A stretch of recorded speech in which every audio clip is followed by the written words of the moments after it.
só dando uma pequena recapitulada, gente, que quais são os pilares, né, da comunicação que a gente vai falar, que a gente tem que observar. As fases da vida, os traços predominantes, as necessidades a serem atendidas, né? Então, as fases, os traços, as necessidades, qual é o objetivo daquela interação, naquele momento em que você vai conversar com a criança, que você vai colocar toda essa estrutura, e aí você vai escolher qual discurso você vai usar. Parece tudo muito complicado no começo, parece que fica muito mecânico, mas vocês vão ver que não é. No dia a dia, quando você vai percebendo, você vai prestando atenção, você vai dando espaço para aquela criança agir naturalmente e expressar para você o que ela sente, independente do que você espera dela ou não, você começa a observar os traços ali se pronunciando, e aí você vai ficar mais automático você pensar em tudo isso. Qual o traço que tá, qual a necessidade que está se demonstrando ali, se tá na dor, se tá no recurso, tudo isso a gente vai falar hoje. Qual o objetivo da interação e o discurso que você vai usar. Lembrando sobre os traços, são os 5 traços de caráter: esquizoide, oral, psicopata, masoquista e rígido. E reforçando mais uma vez, que não se assustem com a nomenclatura. Não tem a ver com nenhum tipo de patologia, de problemas de personalidade, sabe? Problemas de personalidade, psicopata, esquizoide, não. Aqui são os traços de caráter, as características que a mente foi experimentando, as dores que foi sentindo, os recursos que foi utilizando. Então, só uma nomenclatura, né, que essa abordagem resolveu manter em homenagem aos grandes cientistas, Heinz Lowy, que trouxeram à luz todo esse conhecimento.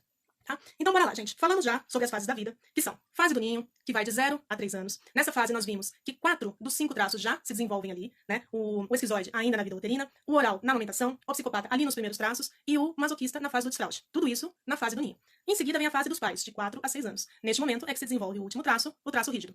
Né? Ali, naquele momento em que a criança começa a descobrir as sensações sexuais dela, as sensações dos genitais, do choquinho mágico, quando ela começa a ver o mundo em pares, é aí que desenvolve o traço rígido e encerra a mielinização. A partir daí, todos os tracinhos já estão formados, a partir daí a criança só vai aprimorando e desenvolvendo e mostrando mais quais que nela ali falam mais forte. Muito bem, então já passamos pelas fases dos traços, agora nós vamos falar sobre as necessidades. Como você vai observar a necessidade da sua criança naquele momento que você vai dirigir a sua comunicação? Por que você dirige a comunicação do teu filho? Você tem um objetivo. Né? Qual é o objetivo daquela interação naquele momento? Começa daí. Você precisa que ele pare algum tipo de comportamento que ele está tendo? Ou você precisa que ele realize alguma ação? Está na hora de realizar alguma ação e por isso você precisa ter uma interação com ele? Você precisa, naquele momento, acolher alguma situação? Acolher algo que ele esteja sentindo? A sua comunicação vai ser nesse sentido? Você precisa o quê? Dar espaço para ele? Será que é um momento que a criança está precisando de mais espaço para realizar algo que ela esteja motivada e pronta a fazer? Que momento que aquela criança está passando ali? Qual é a situação? Você primeiro vai observar isso, tá? O que está ali acontecendo? Qual dessas fases, qual desses momentos a criança está? Aí você vai começar a perceber as necessidades. Primeira coisa, você vai olhar e vai ver se ele precisa de uma necessidade física. Se é isso que ele está demonstrando para você. Ele está com fome, frio, calor, cansado, com sono, com preguiça. Necessidades realmente físicas literalmente falando. Tá? Se você observa que naquele momento da comunicação é uma necessidade física, é muito mais fácil, muito mais automático. Você simplesmente vai suprir aquela necessidade. Como está no momento da criança comer, a necessidade é fome, alimentação. Ponto. Encerramos ali já os 5 ciclos, observamos essa necessidade, fizemos o que tínhamos que ser feito, pronto, concluiu-se. A coisa da comunicação começa justamente se a necessidade está partindo do traço. E é aí que você vai observar, traço a traço, se ele está ali, naquele momento da interação, te manifestando a dor do traço ou o recurso do traço. Então vamos lá, vamos falar das necessidades do esquizoide. Tá? Você vai observar se nesse momento da interação, o seu filho está demonstrando alguma coisa que levou ele a se sentir rejeitado. E quando eu falo que ele está demonstrando, pode ser um momento de birra, pode ser um momento de choro, pode ser um momento em que ele está mais quieto, entende? Então, o que eu quero trazer aqui para vocês é a observação ativa daquele momento em que você vai comunicar com a criança o que ela está expressando. O esquizoide, se ele estiver te manifestando algum sentimento de dor, ele está ligado à rejeição. Talvez tenha acontecido alguma coisa na escola, que ele tenha se sentido rejeitado por algum motivo, que ele tenha sentido que ele estava incomodando alguém. Né? Este incomodar é essa dor que o esquizoide traz, que ele não quer incomodar ninguém. Ele muitas vezes não quer nem existir justamente para não incomodar ninguém. Por quê? Porque ele tem medo de ser rejeitado. Agora, esse mesmo esquizoide, ele pode estar no momento do recurso dele. E o momento do recurso, o que traz? Muita imaginação, muita criatividade. Então, a sua criança está, nesse momento, te trazendo uma situação, por exemplo, de te contar uma ideia magnífica que ele teve, e ele está viajando lá na maionese, na criatividade dele, e ele precisa que você dê tempo para ele precisa que você direcione essa comunicação, porque ele está precisando expressar toda essa criatividade, todo esse mundo imaginário. Muitas vezes, gente, é aquele papo do amiguinho invisível. Por que não? De repente ele cria assim, de repente dentro da mente dele, este amiguinho invisível realmente existe. Pode ser uma forma de uma criança esquizoide interagir dentro do mundo dele e você precisa ter essa sensibilidade de não cortar essa criatividade dele, essa imaginação dele. Porque naquele momento é um recurso que ele está usando para ficar bem. Entende? Então, não cortar. Quando você perceber, né, se o seu filho está te trazendo, neste momento, uma imaginação, uma criatividade muito grande, saiba que é o esquizoide dele que está ali em pleno recurso, querendo existir. Tá? Só reforçando que na dor é o contrário. Na dor ele quer ficar quietinho. Na dor ele está te expressando alguma coisa que aconteceu com ele, que ele está se sentindo rejeitado. O oral. O oral, se ele estiver num momento de dor do traço, ele está sentindo alguma coisa que tocou o abandono. O dor do abandono. Essa dor do abandono, o que pode ser? De repente, ele está sentindo falta de uma atenção sua, talvez um pouco mais próxima. A gente acaba não se dando conta, né, na rotina, ali no dia a dia. E se o teu filho for muito oral, ele vai ter uma necessidade maior dessa atenção, uma necessidade maior desse acalento. Então, se você percebe que seu filho tá ali, talvez num momento choroso, e ele nem sabe te explicar o porquê, porque isso é muito característico do oral. O oral, ele é muito intenso. Tá? Ele é muito intenso. Ou ele tá muito bem, ele tá muito feliz, ele tá muito radiante, ou se ele tá triste, ele tá muito triste, ele tá deprê, ele tá pra dentro, ele tá choroso. Então, essa é uma característica do traço oral. Então, se de repente você vê que ele tá amuado ou tá chorando e ele sequer sabe explicar o porquê, é ali o traço oral que tá falando com você. Que alguma coisa causou nele essa sensação do abandono. Então, quando você for interagir com ele, você tenha em mente que você precisa levar algum tipo de conforto para essa criança, um tipo de comunicação que leve ele a entender que aquela sensação de abandono vai passar, ou até mesmo que ela não existe. Pra quê? Pra que ele entenda que, entendi, então eu não fui abandonado, não estou abandonado. Supra de alguma forma, nessa comunicação, esse vazio que ele tá sentindo. Às vezes você pode suprir isso com uma brincadeira. Você pode sentar, se interessar por uma brincadeira dele, escutar uma brincadeira que ele tá fazendo, e você já vai, nessa comunicação, suprir essa sensação. Se este oral estiver falando com você num momento de recurso, é aquela hora que aquela sua criança matraquinha não para de falar. E aí ele vem, ele vai, ele conta. Veja bem, é diferente dele vir com um mundo de ideias e imaginação, que é o recurso do esquizoide. O oral, na verdade, ele só quer expressar. Ele quer expressar, ele quer te contar, ele quer falar como foi o dia dele na escola, ele quer falar como foi a fase do videogame que ele passou, as conquistas que ele teve, entende? Ele não tem a ver com criatividade, essa comunicação, essa vontade de falar. Tem a ver realmente com o recurso do oral, que ele quer colocar isso pra fora. Então ali, na hora que você for direcionar o seu discurso pra ele, seja pra ele fazer uma ação com você, e você tá vendo que ele tá num momento de mais comunicação, procura agregar isso pra sua atividade. De repente, por exemplo, a atividade é tomar banho. Você precisa comunicar com ele que ele precisa ir lá tomar banho e ele não para de falar. Traz pro banho uma história. Traz ele te contando pro banho. Então tá bom, filho, então fazer o seguinte, eu tô muito interessada nessa fase aí do videogame que você tá me falando. E eu tô trazendo isso como exemplo, gente, porque é o meu mundo, tá? Eu tenho um mundo azul aqui, um mundo azul que adora eletrônico, um mundo azul que adora videogame. Então eu vou trazer pra vocês os exemplos da minha vida. Aí vocês vão adaptando pra vida de vocês, né? Então, se eu preciso que ele vá fazer uma atividade e eu tô vendo que ele tá num momento de comunicação bem aflorada, ao invés de cortar e mandar ele tomar banho, que vai dar uma doidinha nele, eu pego, vou junto e falo, bom, então faz o seguinte, enquanto você toma banho, você vai me contando essa fase nova aí que você passou. Pronto, estamos ali numa comunicação assertiva, conversando com aquele traço que tá ali se manifestando naquele momento. O traço do psicopata. Ele tem, na dor, a manipulação e um recurso. Eu conversei com vocês que eu queria desmistificar um pouco esse termo manipulação, né? Na verdade, o termo atual é desconstruir. Vamos desconstruir o termo manipulação. Vamos desvincular a ideia de que manipular é você brincar com o sentimento das pessoas, é você brincar com pessoas, inclusive, com confiança das pessoas, que você está manipulando para o seu bem, seu bom proveito, em detrimento ao outro. Então, manipular é você jogar as peças como você quer e dane-se o que o outro vai pensar ou vai sentir, você está usando de joguete. Não, não é isso, gente. Manipulação realmente é o ato de você organizar as coisas, organizar pessoas, organizar ações, de forma que essa engrenagem funcione. Então, você manipula para que tudo funcione. E o psicopata faz isso com maestria. É o dom dele. Ele está na dor da manipulação quando ele se sente manipulado, quando ele se sente usado. Então, quando você perceber que ali no teu filho, ele tá segurando coisas porque ele tá chateado, porque ele tá sentindo que ele tá sendo passado pra trás, que ele tá sendo excluído de algumas coisas e que ele tá sendo prejudicado, talvez, tá? Que ele tá sendo realmente, também esse mesmo, né? Que ele tá sendo passado pra trás, essa é a grande dor. Se ele sente que naquela situação nunca vai ter vantagem nenhuma pra ele, que ele só recebe ordens, vamos colocar assim, e ele nunca pode se manifestar, ele vai se contrapor a isso com a dor de ser ácido, com a dor, foi muito criança, com a dor da desobediência. Por quê? Porque ele já não vai, ele tá naquilo que ele não aguenta mais, nunca ser do jeito dele. Ele nunca poder expressar o que ele sente como ele gostaria que fosse, porque sempre existe uma forma, ou a sua como mãe, ou do pai, seja lá o que, mas que ele não tem espaço para poder também colocar regras, para ele também fazer como ele quer. Sabe? Então vamos quebrar isso de que a criança não tem o que querer. Criança só tem que obedecer porque eu sou a mãe e eu sei o que é melhor pra ele. É claro que você sabe o que é melhor. Porque você ama essa criança, acima de tudo. E tudo que você quer é o bem dele. Não tenho a menor dúvida disso. Só que a gente tende a sufocar aquela criança. E quando essa criança tem o traço alto de masoca, ele precisa também colocar cartas na mesa. Então a comunicação... Masoca não, falei masoca, né? Desculpa.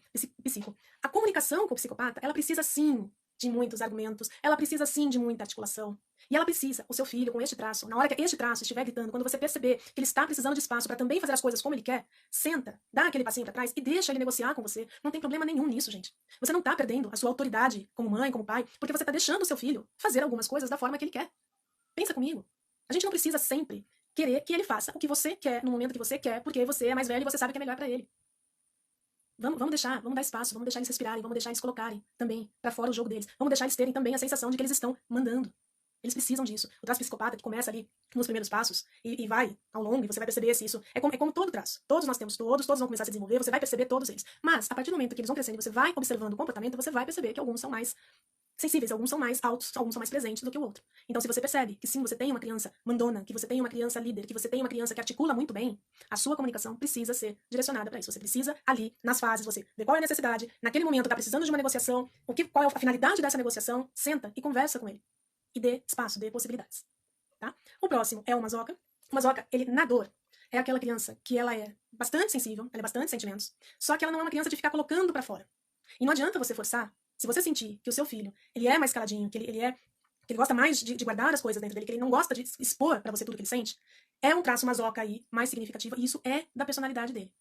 Por quê? Porque ele traz com ele essa dor da humilhação. Então ele tem muito medo de errar. Ele tem muito medo de ser julgado, de ser criticado. Então essa criança, quando você perceber que ele tá travando demais pra fazer as coisas, de medo de errar, de medo de fazer porcaria, a tua comunicação precisa ser no sentido de oferecer pra esse masoquinha segurança. É oferecer pra esse masoquinha a liberdade de falar, filho, você pode fazer, e mesmo se errar não tem problema nenhum, todo mundo erra, sabe? Não traz aquela crítica embutida de falar, olha, se você se esforçar, se você prestar mais atenção, você não vai errar de novo. Porque pro masoca, realmente, esse processo é um tempo dele, que não é uma questão de que é prestar atenção ou não. Ele pode estar sim prestando bastante atenção, mas ele não tem uma grande agilidade para fazer aquilo. Então ele precisa de um tempo maior. E ele precisa encontrar em você, no ambiente da sua casa, na sua comunicação, ele precisa encontrar esse espaço de saber que ele não vai ser o tempo todo criticado, ele não vai ser o tempo todo julgado, e que se ele errar, tudo bem. São crianças que realmente se travam muito, que têm muito esse medo de errar. Tá, então tá percebendo que o teu filho tá muito travado, que ele não desenvolve, que a atividade não tá saindo, senta e oferece para ele essa segurança. Já o masoca, no recurso, o que ele expressa para você? Ele vai mostrar que tudo que ele faz, ele presta atenção nos detalhes. Ele presta atenção nos processinhos ali para chegar naquele objetivo dele. Então, quando você vê, ao contrário, se ao invés de estar parado, com medo de errar, ele tá fazendo tudo, prestando muita atenção nos detalhes, e isso tá causando uma lentidão e que tá te incomodando, que talvez você precise que ele seja mais ágil em alguma coisa, procura contornar isso e deixa ele, vai dando instrumentos para ele colocar esses detalhes de uma forma que também agilize um pouquinho, se esse é o objetivo da comunicação, agilidade, dá formas para ele colocar esse processo em andamento e mostra para ele que os detalhes são importantes sim, é ok, tudo bem, mas que você pode colocar detalhes aqui. Põe mais detalhe em uma tarefa e aí na outra você coloca um pouquinho menos. Por quê? Porque você já enriqueceu de detalhes essa primeira fase. Aí a próxima já vai estar um pouco mais simples. Passa isso pra ele. Entende? Ao invés de você tentar acelerar, você usar uma comunicação que você vai, vamos, anda logo, precisa, se troca, vai, faz, acontece. Isso não vai funcionar. Isso realmente vai gerar estresse, tá? O que precisa é cria formas, cria ferramentas de que este processo dele, um pouco sim, mas ainda um pouco mais cheio de detalhes, possa funcionar no ritmo que você precisa, sem que você aperte ele. Tá? Porque se você aperta, aí ele vai sair do recurso, porque este processo todo, esses detalhes todos são recurso do masoca. E se você pressiona, aí ele vai entrar na vibe lá do medo dele de errar e ele vai travar. O último traço, que é o rígido, na dor, o que é? Ele vai expressar para você um grande medo de ser trocado. Um grande medo de não ser bom o suficiente naquilo que ele está fazendo. Um grande medo de... A criança não entende o que é traição, né? Mas ela sente a traição quando, por exemplo, um amiguinho, ao invés de chamá-lo para ir na casa dele, chama o outro amiguinho. Entende? Quando ele acaba sendo preterido em alguma atividade ali na escola.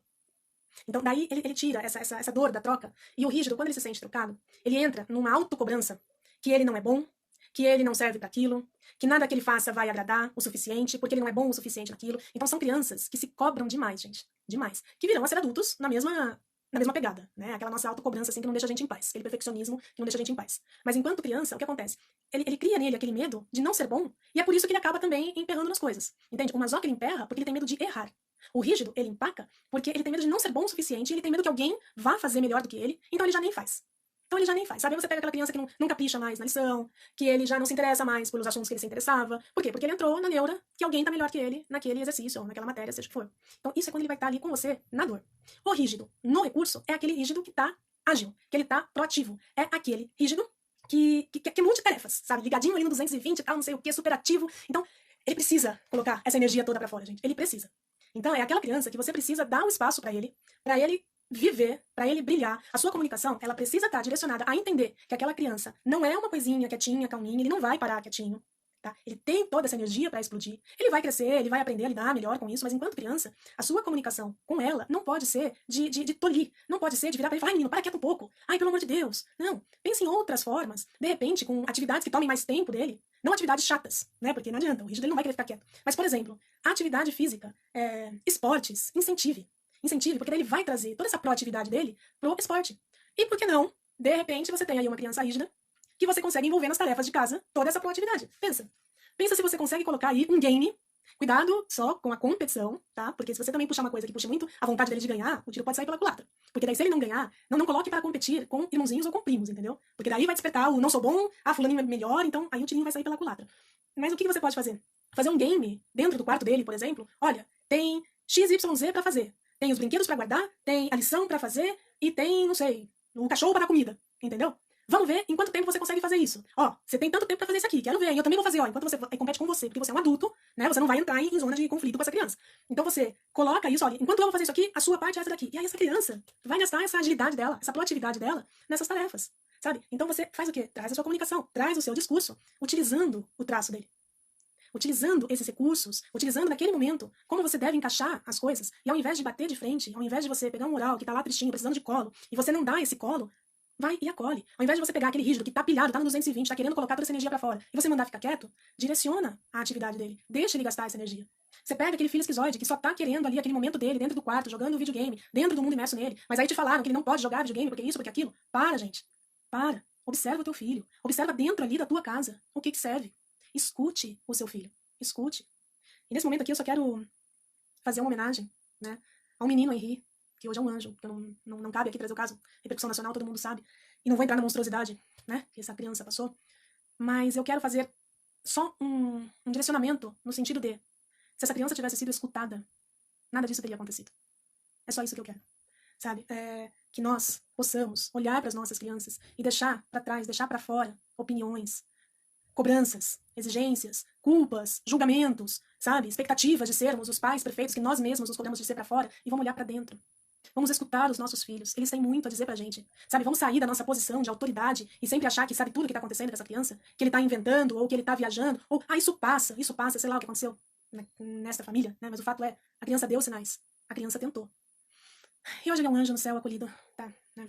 Tudo bem. Só citei realmente pedindo, vamos escutar as nossas crianças, gente. Então, é por isso que eu defendo que a comunicação é a base de todos os relacionamentos. Comunicação é escutar mais do que falar, é observar, é estar aberta para você sentir as necessidades da sua criança. E com esse manual que eu trouxe para vocês, sabe, com esse conhecimento todo de observar que os traços de caráter, sim, eles trazem essas características que são mais latentes em determinadas fases e que se você se dedica, tem um pouquinho mais de trabalho, eu sei, já é bastante coisa, bastante responsabilidade criar um filho, eu sei, mas estou te pedindo só mais esse esforcinho para observar ali no seu filho essas características, para você entender como é que as coisas funcionam, porque tá tudo aqui na mente dele. E, gente, essas crianças vão se tornar o adulto de amanhã. Nós fomos essas crianças também.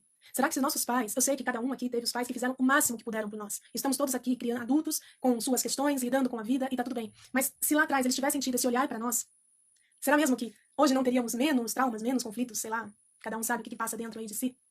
Então esse é o meu convite. É por isso que eu bato muito na tecla que comunicação é a base de todo e qualquer relacionamento. Todo e qualquer relacionamento. Se você consegue ter uma comunicação mais clara, se você consegue colocar na sua vida esse olhar para o outro, e você direcionar a sua comunicação de uma forma que o outro vai entender, e aí entra o meu estudo aqui com vocês, do funcionamento da mente, dos traços de caráter, se você se dedica a olhar para aquela pessoa e conversar e se comunicar com ela de acordo com como ela funciona, você vai inevitavelmente melhorar o teu relacionamento com ela. E se você melhora o teu relacionamento, você melhora a tua vida no geral.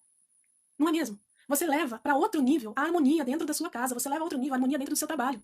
Tudo por quê? Porque você vai aprender a se observar, a se entender, a se respeitar e a respeitar o outro. É a empatia que fala, né?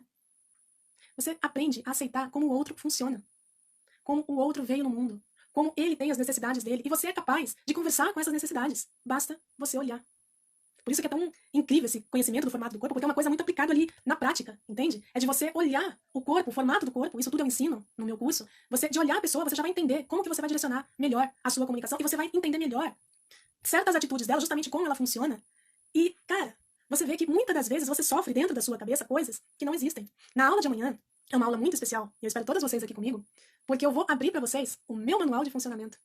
E mais, eu vou falar sobre o manual de funcionamento da minha família, do meu marido, dos meus filhos, e como que este conhecimento, como que conhecer esse manual, elevou a minha vida para outro nível, sabe? Foi para outro lugar, porque eu entendo muito melhor agora o jeito do meu marido existir, e hoje eu entendo que tudo que ele fica guardando para ele, que ele não traz para mim, não é falta de confiança em mim, ou não é gostar menos, não é nada disso. Ele tem um traço masoquista alto. Então, ele é o tipo de cara que tudo tá dentro dele. Tudo tá dentro dele. E se eu ficar lá, eu e minha oralidade, né? O que foi? O que você tem? Por que você tá assim? Aí nessa hora ele não tem nada. Não sei o quê. Percebe que aí já gerou um conflito entre casal? Porque eu, oral, sem ter esse conhecimento, de saber que é o jeito dele ser mais fechado, eu quero que ele fale comigo, eu quero que ele se abra comigo. E aí ele não se abre, aí eu fico chateada. Aí eu fico pensando caranholas na cabeça. Por que que ele não conversa comigo? É porque é o jeito dele. É isso. E aí, você entendendo a mesma coisa ao seu filho. Se você vai lá, depois desse conhecimento, e você percebe que seu filho é mais quietinho na dele, que ele é mais do mundo da imaginação, você respeita isso. E você dá cada vez mais ferramentas para que ele utilize essa imaginação mesmo, que ele viaje na maionese. Se seu filho tem lá um amiguinho invisível, deixa ele ter um amiguinho invisível, faz bem pra ele. Entende? Então amanhã, gente, amanhã vai ser assim, a prática da vida real, como eu aplico tudo isso que eu trouxe pra vocês. Qual é a diferença, afinal, na minha comunicação, dentro aqui da minha família, com os meus filhos, com o meu marido? Porque eu tenho meu manual, eu sei o deles, todos, né? Como é que eu aplico isso na prática? Como é que sai da teoria do que é o esquizoide, o masoca, o psíquico, o oral? Como é que eu saí dessa teoria e trouxe isso pra dentro da minha casa? E principalmente, gente, como que eu me conheci muito melhor. Como eu aprendi a me aceitar, a me respeitar, a me observar e ver que certas coisas fazem parte de mim e que tá tudo bem. Entende? Então, quando você faz a tua análise, você tem ali o teu mapa, a gente vai falar sobre isso amanhã, e você se depara com certas situações na sua vida, você já liga ali uma chavinha e fala, eu sou assim, ou eu não sou assim. Então, só pra dar um spoilerzinho, né? Só pra dar um spoilerzinho, eu sempre me senti muito vulnerável, porque eu sempre fui uma pessoa de choro muito fácil. Gente, desde a adolescência. Desde a adolescência. E eu cresci achando, eu não tive pais repressores, nunca tive ninguém falando pra mim, engole seu choro, eu não passei por isso, graças a Deus. Mas, conforme eu fui ficando mais velha, eu comecei a achar que esse choro era sinal de tristeza. Porque, afinal de contas, tudo eu chorava. Eu me sentia bem depois que eu chorava. Eu também percebia isso. Mas até aí, eu ficava pensando, poxa, mas por que eu tenho tanta vontade de chorar assim? E outra, tudo é muito intenso pra mim, sabe? Tudo é muito intenso. Aquela veinha dramática que eu tenho é normal, vem de mim mesmo. E é isso. E a partir do momento, gente, que eu sei que eu sou assim, se eu estou no modo ali drama, e uma pessoa vira pra mim e fala, ai, que drama, não sei o que, não sei o que, não sei o que, hoje eu já tenho força pra falar, eu sou assim. Eu me expresso dessa forma. E tá tudo bem. Comigo está tudo bem. Meio que assim, você que lute. É meio isso, gente. É meio isso. Quando você pega esse autoconhecimento, quando você adquire, quando você olha realmente pra dentro, quando você se olha no espelho e você entende a razão de tudo ali, vou te falar que a vida melhora. Vou te falar que você levanta ali todos os dias e você aprende a ter ações, você aprende a negociar com os seus bonequinhos dentro da sua mente, porque a gente chama carinhosamente os traços de bonequinhos, entendeu? Então quando você tem ali o teu manual e você sabe, naquele momento, qual bonequinho tá precisando de uma atenção maior, você já direciona uma ação pra esse bonequinho, e esse bonequinho ficando bem, você trazendo esse bonequinho pro recurso, todos os outros também vão funcionar bem. Então essa é a mágica, entendeu? E aí essa é a mágica pra você própria e essa é a mágica do relacionamento. Porque da mesma forma, minha querida, que você tem seus bonequinhos, o teu marido também tem os bonequinhos dele. O teu filho também tem os bonequinhos dele. E se você sabe como acessar da forma certa, com a comunicação efetiva, sem ruído, sabendo observar ali como cada um funciona, cara, eu costumo falar assim, ó, as coisas fazem assim, ó, entendeu? Então não percam amanhã. Além do que, amanhã é aniversário do meu caçula, o meu oralzinho lindo. Eu acho que aqui no Insta eu posso chamá-lo pra aparecer. Né? Eu sei que no YouTube não pode, eu sei que no YouTube derruba.